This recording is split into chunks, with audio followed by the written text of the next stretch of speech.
那完了是地主母爱，我是。我就给他说，我把我给干了好家，没主要是那种。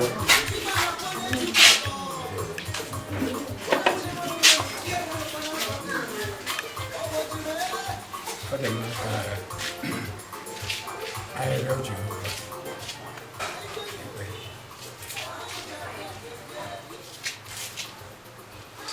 chỉ có vậy để sẽ được anh cứ chỉ để cái này cái này về nữa quá rồi cố xin mà này thì mình về đi mẹ nên đi mua quần cái đấy chứ chú về bóc bóc đai nhưng thằng nó vừa trên cái thằng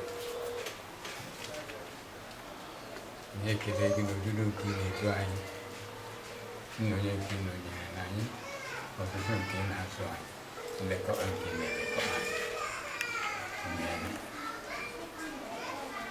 anh ấy beri saya buku anh ấy mau kayak apa cái letter ini di situ nanya nana terus rutua ini mana oke susun deh no ya rutua kan tapi ini deh kayak jadi bakal urusan kayak akan duduk naungan duduk memang sasi pensu nanti dia lagi yang ke bahasa narogi kanggo sigi there is no law rat madu demma tuwe potara ijuwenye de madu ga barangi ijuwenye le kota nda hona di ke ndi mpa ndi so narongo sigi ote passeso ke kanke ni ke uru ikonna ke letere Kupun demo dong kau kenya ni, tapi mereka kenya, urusan kenya ni tu. Wahai incer hok belakang incer, tapi kita belakang ni berusaha kita suruh itu masuk. Kalau terjadi, waktu terjadi, nak hok pada Jesus Christ punya wahai.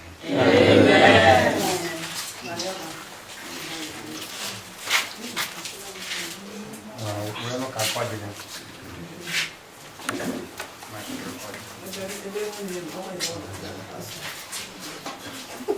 Aku jelaje, beberapa yang itu. Karena orang agama, orang nak takut, boleh sama.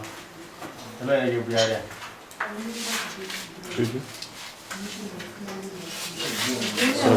Sorry. Biar dia. Makan.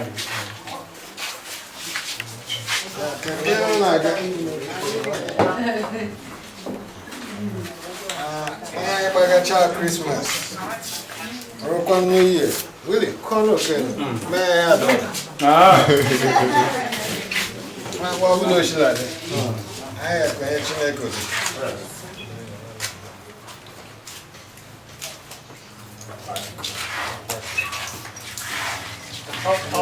Oh ya, aku pernah lihat. Okay. Aku kenal dia. Amin ini.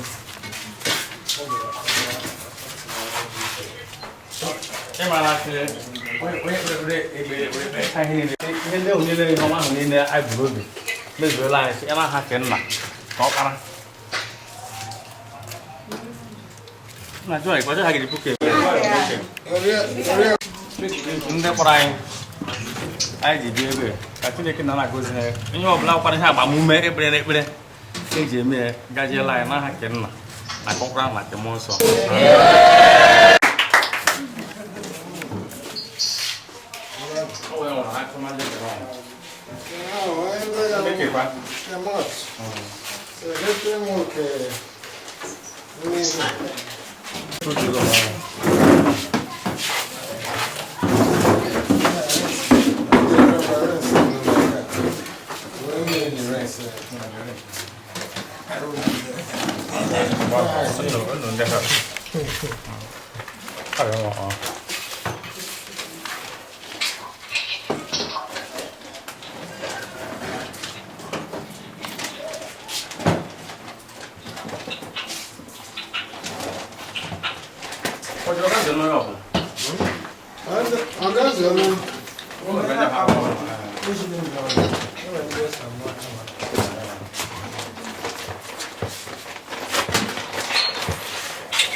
Hello.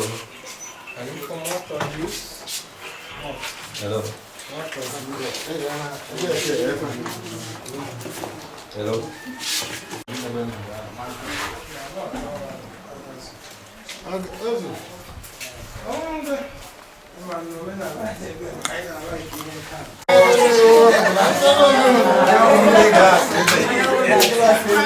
I have one day glass, one day glass.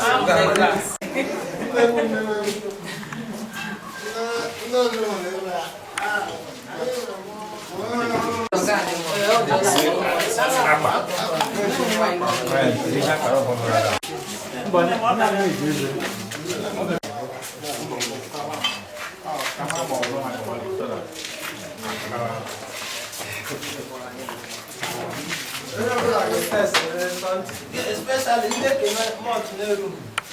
No, one glass. How was it? How much?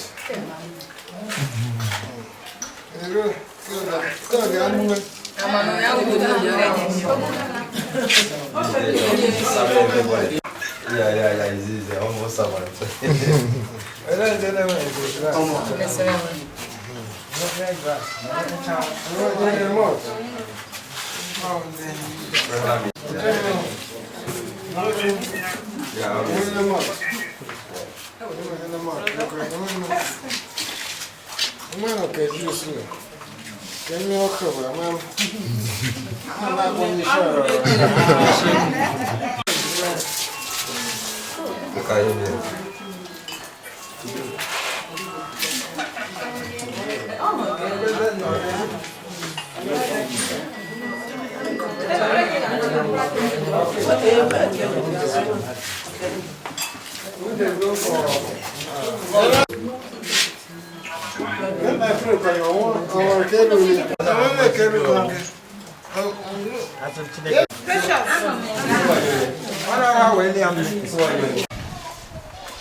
How are you?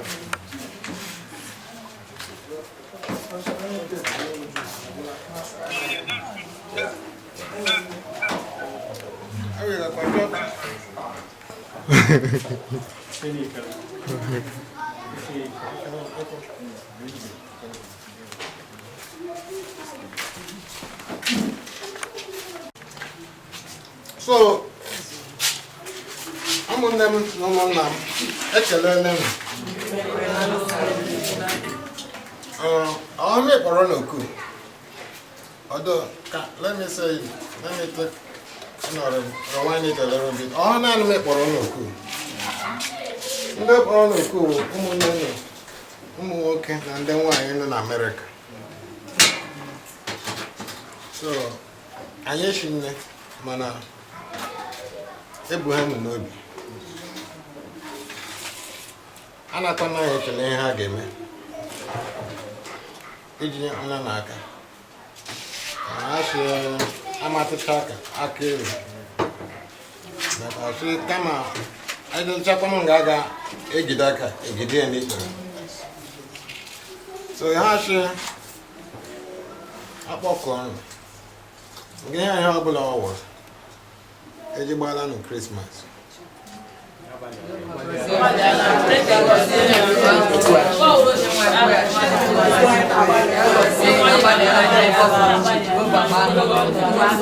Chineke mepele m ụzọ mọra more blessings.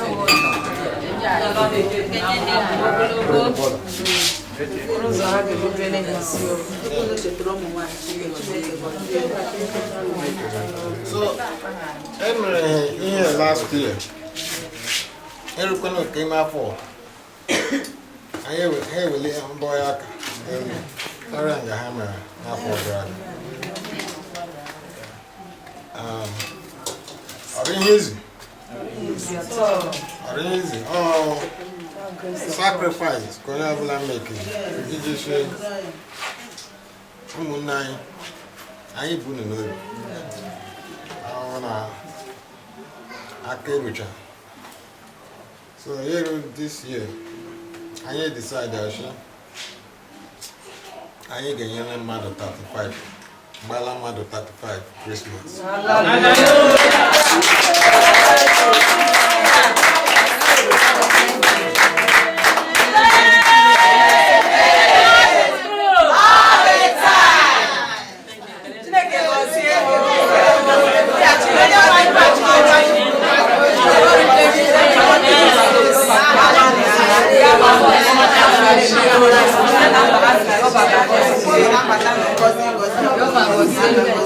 Nande chulisha nyaga bona nyongo naga bona Jehova gagozi.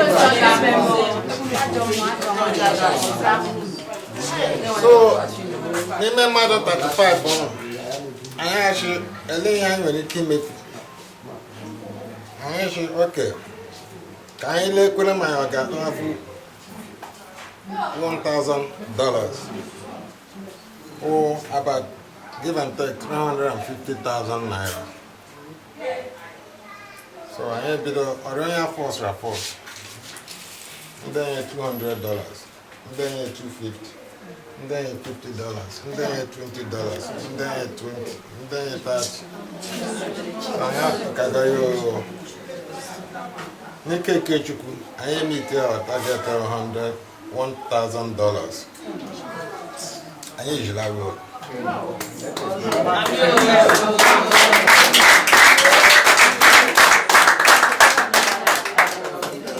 So I'm happy to say that when I work at Noya, they're trustworthy. Jana ego one way.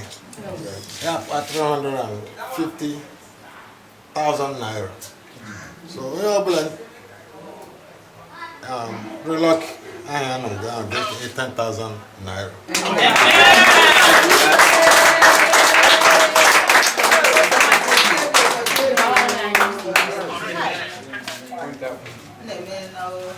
Okay. Yeah, I'm hearing you. So, Okay, no problem. So yeah, I'm now. Give and take. They're going for almost 300. 35. Okay, 335,000. Like exchange rate at Hanabu. So, I'll check with me 350, 335. But my mobile address get 10,000 naira.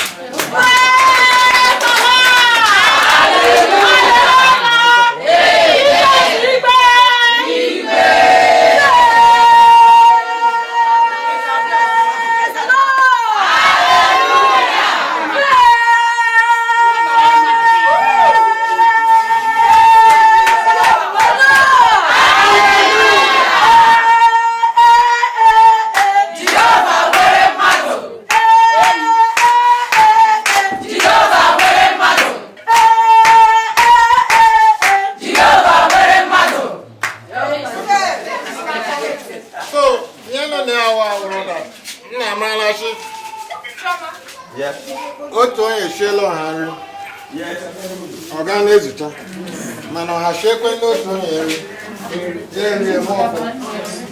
so ndị n'ebe US ha anyị kpara agwa ka anyị otu mmadụ problem nọ na maka uru kara akara so ọ ndị relọk I don't know that 35 people. And select. The block only come on the under condition I have reward very good. So I am actually the shika makana Chineke Chineke na otrish I get you na condition. Yes. You can know your black. Elizabeth hope. Wagube. Ndere kan yo my no legeje John Gram na ga mejo obodo Iba ga me. So ya bla na be pere. Until the Chineke ga emechalo ya bla ebere. So again Omaka Amakohia-Ubi in the United States. Now, they making here. Our my here 50 in the US, probably 10 people making here. So, you know, guys, you in the US. Joklan or Hashim Mobiko, Mohosoko, Renande, Neyaka. Equally, over Amakohia-Ubi. Moyene nde ihe na-eshili ike aka na Amakohia-Ubi maka anyị kwa mamịrị ya mene naanị otu mgbanụ naanị m aga ewefu afọ 1,000 kene beta anyị tụka onye edo ha ihe ya aka nna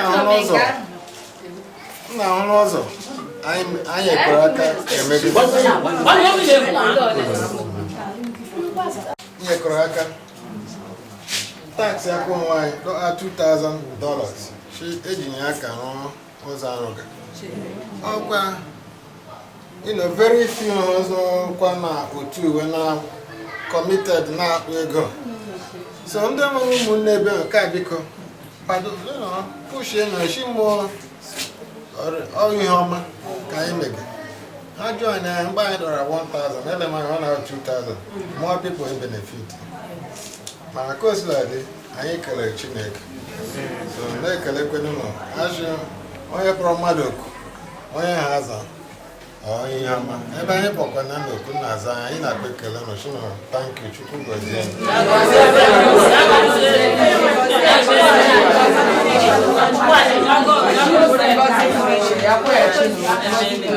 So my Lord and now, one night okay, okay, envelope.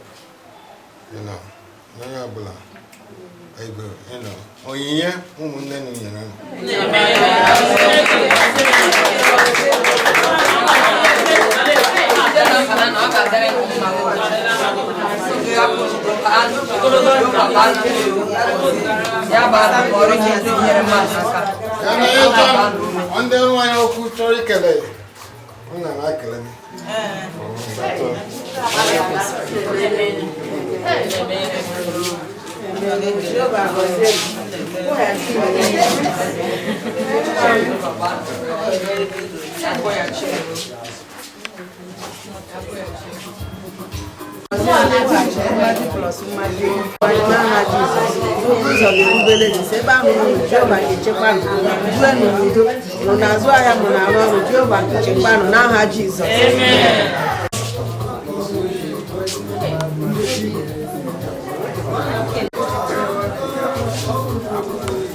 Wow.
Okay.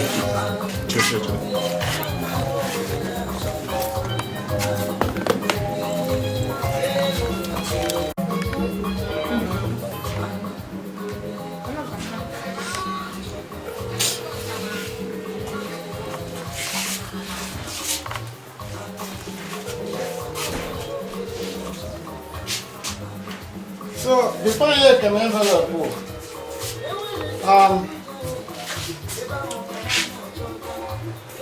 now for 2020, yeah, when like I hear again 10,000 naira, but yeah, a business proposal. You will go and 20,000 or 10,000 or like go and you know. Nwere manya mara mana ashanye ụlọ ya aka onye ana n'ụlọ ya karịa ka every year nye gị 10,000 to 5,000 ya nwee ihe nwere ike ime ahịa akara ahịa ji ma onye ahịa ọbụla ururu ego nwere ike na ahịa shinne ya ga-enyefu mmadụ 100,000 200 but ururu ego nwere ike na-efuru onye ha aka nna m anya mara anyị nwere ike onye omena onye ha ebido ga-adịrị ndụ so onye mbụ ahịa nọ ga happiness ekezie ọrụ ga I started giving them to the brothers.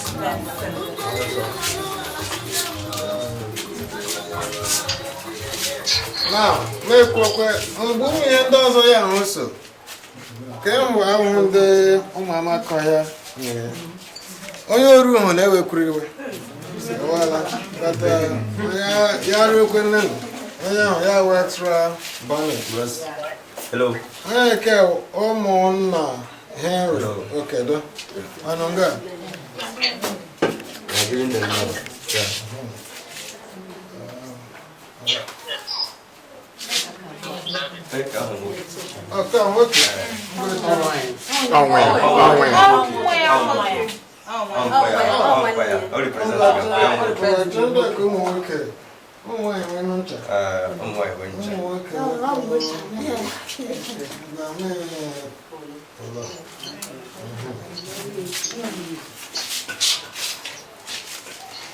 Because of Livinus and Suji, Come over, oh, you do like give a rest. Thank you so much. You're welcome. Yes, sir. Okay, or weekend comfort.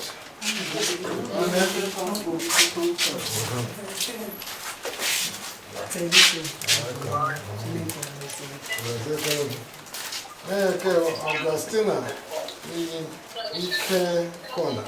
Here corner, sorry. Oh, yeah? Okay.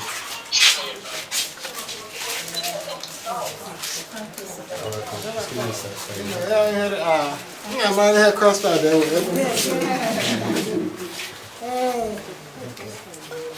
Okay, we're gonna go.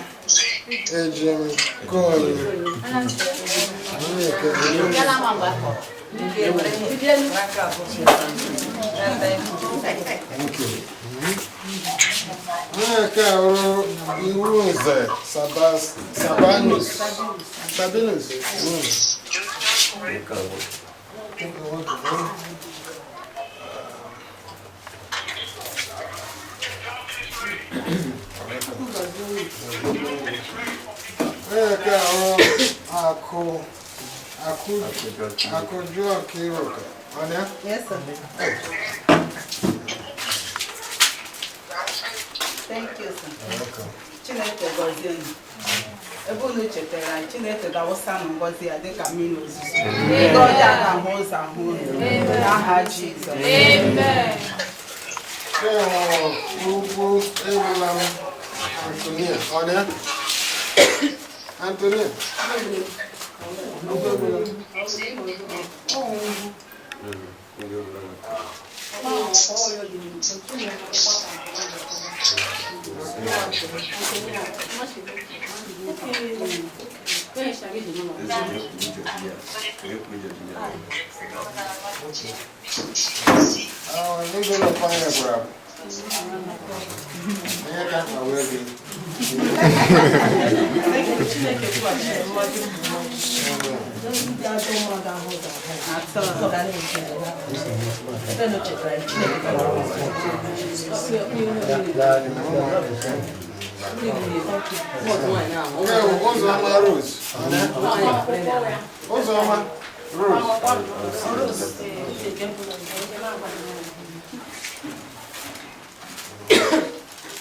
Oba Chinasa on it.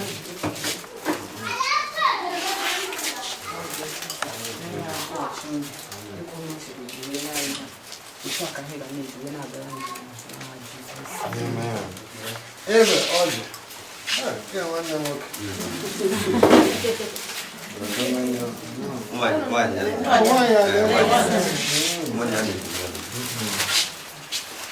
I don't know.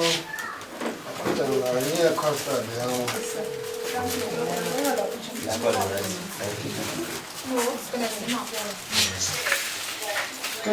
you hear me?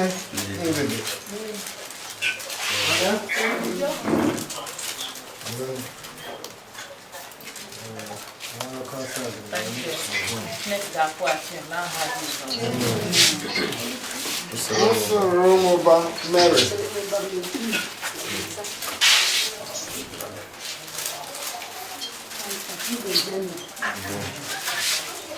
Kuna jana no. Mama wake yako. Dịka nna chere onye nwanyị ga-eche n'aha Jizọs. Manụ n'ala Chineke nna ga-edula nụ. Ihe niile nụ chọrọ jee that place onye nwanyị ga-provide lanya n'aha Jizọs. Amen. Okay, peace. Ugo. Chukwu anya.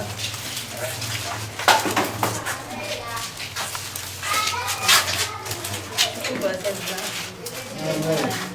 Okay, ugbo ehi innocent anya.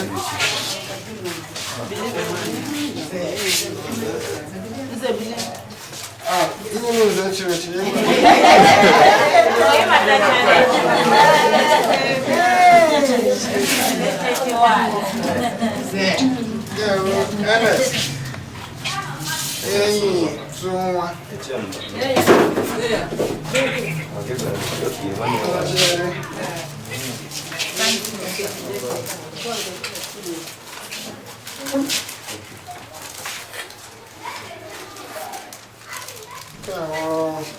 Our Zama is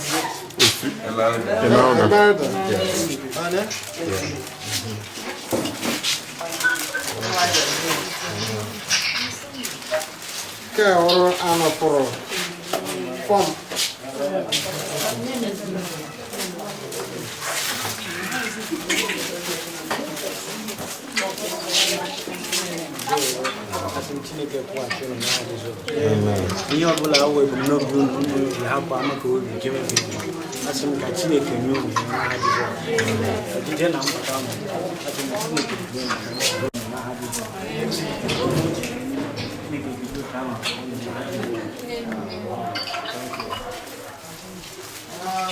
ahụ ike ezisi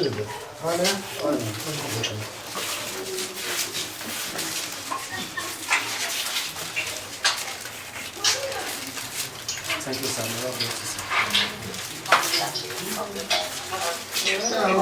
Mary. Mercy. Oh, sorry, Mercy Oji. Naka. Thank you, sir. God bless you, sir. Ebe ọbụla na-eshi weta ya, Chineke ga-akwụghachi unu mmaji from mmaji n'aha Jizọs. Amen. Benjamin Teresa.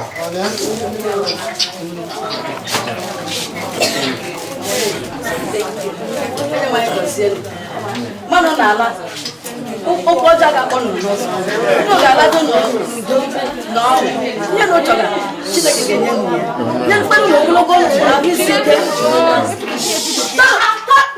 Chineke ga-enye na ogologo ndụ na ahụ isi ike bikọs ihe kacha kewu ahụike iri ahụike Chineke ihe ọbụla Chineke chọrọ ọ ga-enyechala gị hụ ọ ga-egosikwe nne gị ọ ga-agọzi unu kwụya Chineke ọ na ujiche enu Jehova m Chineke nwaanyị isi ikpe ha eche anyị Chineke ị ga-eji otu gọzie ihe kwụghachi ihe ụgwọ ihe mmaji pụrụ mmaji n'aha Jizọs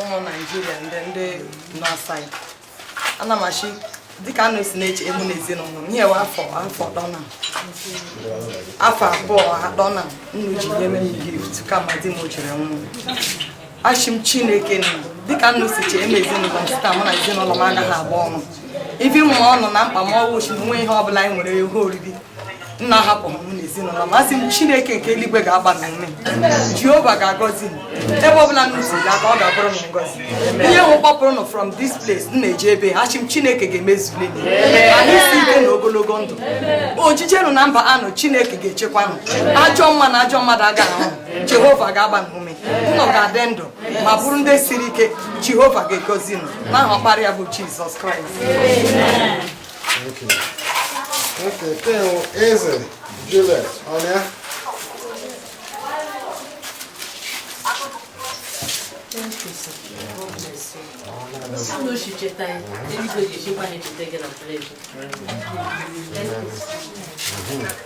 Oba Teresa on ya. Thank you, sir. Amen. Vivian Odunzi on ya. Praise the Lord! Praise the living God! Hallelujah! Amen.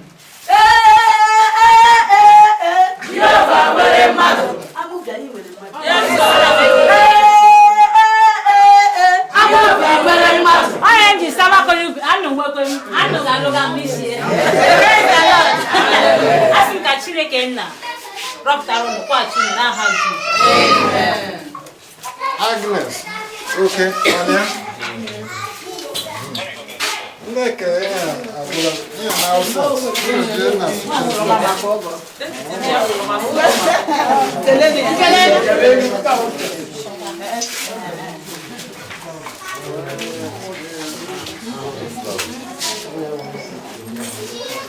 But I check on guy now. And I'm going to more about officially. Again, all me many ho. Oh, Mama Caribbean, United States. I am back rocker. And I'm going to recover now. I'm going to know you. Make a name. I am now.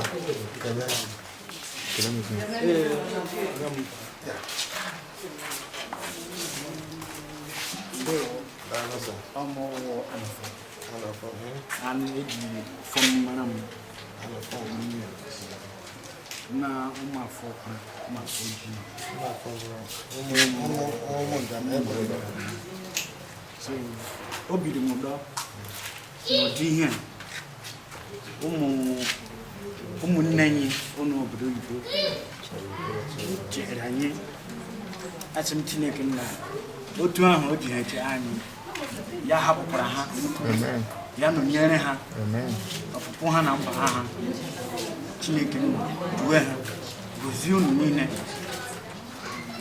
aka ọrụ unu otu a na-eji ugbo a ga-eji unu ugbo n'otu n'aha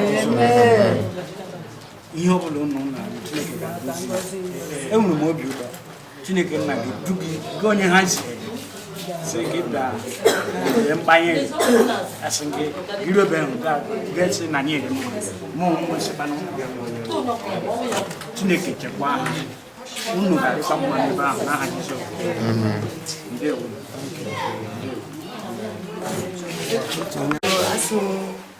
eji m obi aṅụrị na-ekele unu ahụ m Georgina n'ụlọ Georgina mmezi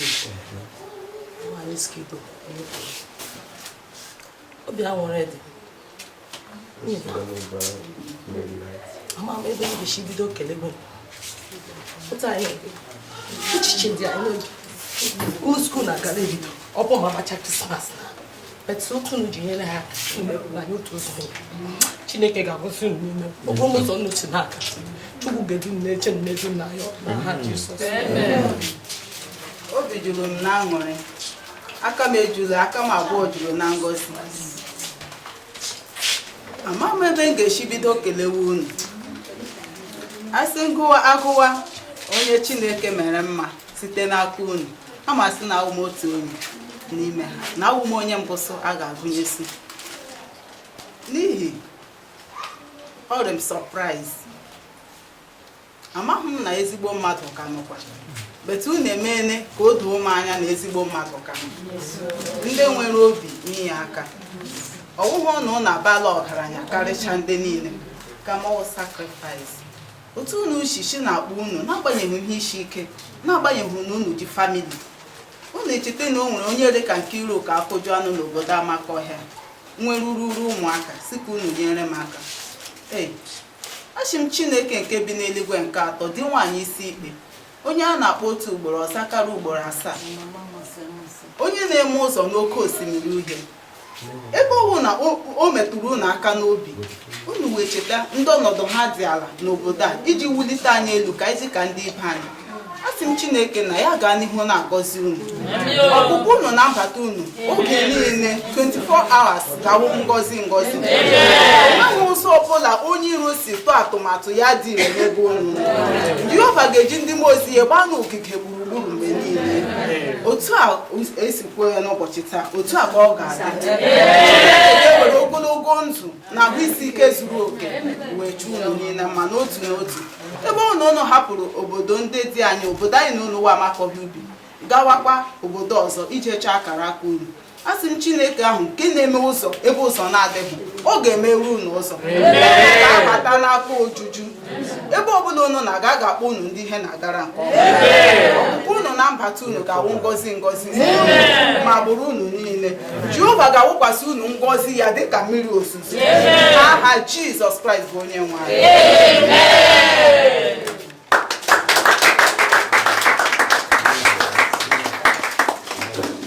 Concludes our gathering this evening. Again, Anna Major, always so emotional to me,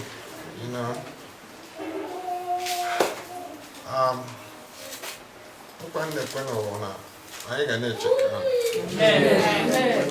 Anyị ga na-echeka ahụ. Chineke na-enyere anyị aka, ọ ga na-eru nna aka. Chineke.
Baby, ọ ga-amasị anyị ịmata onye bụ once more again.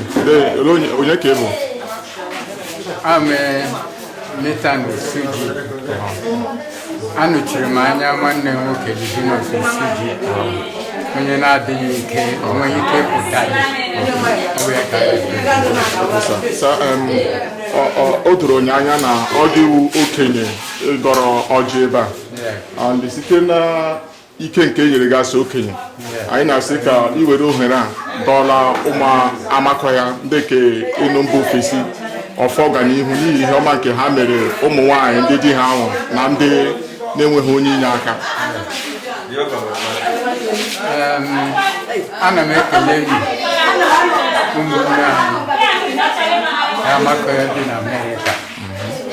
Nganụ ha erumere dị otu a inyere ndị ogbenye aka, ndị ọrịa ka ọrịa wụrụ ha, ndị na-akpa ya ahụ ụmụ nwaanyị ndị dị ihe nwụ. Ihe ọmarị mkpọ n'ụlọ Jehova Chineke ebi n'eluigwe ka anyị nwere nganụ si wepụta ego were nye ndị nnụrụ atụmatụ ọma otu a nye ha ka ha wee rie ihe ree ndụ. Chineke ga-agọzi n'okpukpu 10. Amen. Jehova ga-agọzi n'okpukpu 10. Amen. Akpanụ agaghị akọ n'ego. Bizinesi nụ ga na-agara nụ nke ọma. Ebe n'okpiri aka nri aka ekpe ihu na azụ ga-agara nụ nke ọma. Nnu na ezinụlọ nụ ha ga-enwe ọganihu. Chineke ga-anọnyere nụ. Nna emene. Anyị ekele nụ. Nna emene. N'aha Jizọs Kraịst. Ya gaziele gị sir. Ndalụ sir. Thank you. My good brother, good evening. Good evening, this is my very good brother. I always call him Oga Ubinna. Just a few of them that I always, add that Oga to their name because I cherish him as a brother, and he's a brother with great value. So, my good brother, you have seen what happened here today. Yes. How do you feel in your heart on what happened here today? When in fact, I'm the happiest person here today because last year I was part of this ceremony. I actually organized it last year, and this year, by the special grace of God, God still gave me the strength to still be part of the program this year. So, by the special grace of God, we really appreciate our brothers and sisters out there who always remember the needy, who always, bless them with the little resources at their own age. So I pray for God to strengthen them, for God to keep, paving way for them, for God to keep blessing them so that they will be able to remember the poor and the needy. At least maybe we'll also pray for God also to bless us. Amen. Especially those that have the mind to give. Amen. Those that have the mind to, visit those that are, very, very down. So, by the special grace of God, I also want to thank our brothers and sisters out there for entrusting something in my hands. Our brother. Actually, I really wanted to ask you how you really trap them into trusting you, because it's really a difficult task to grab their heart, trusting most of us here in Nigeria. So how did you win their heart? I don't really know how it happened, but I believe God knows His way of doing things. Wow. It came as a surprise package to me. Last year, I received a call from the United States that I will organize them, that will bring them together, I will convert them at a place so that the gift will be given to them. And this year, they also called me again that they really love the work I did last year, so that I should also organize them, that I should get the list of the people that, but not actually that I just suggested, but they made the list, they approved the list themselves, because they set the list from that place.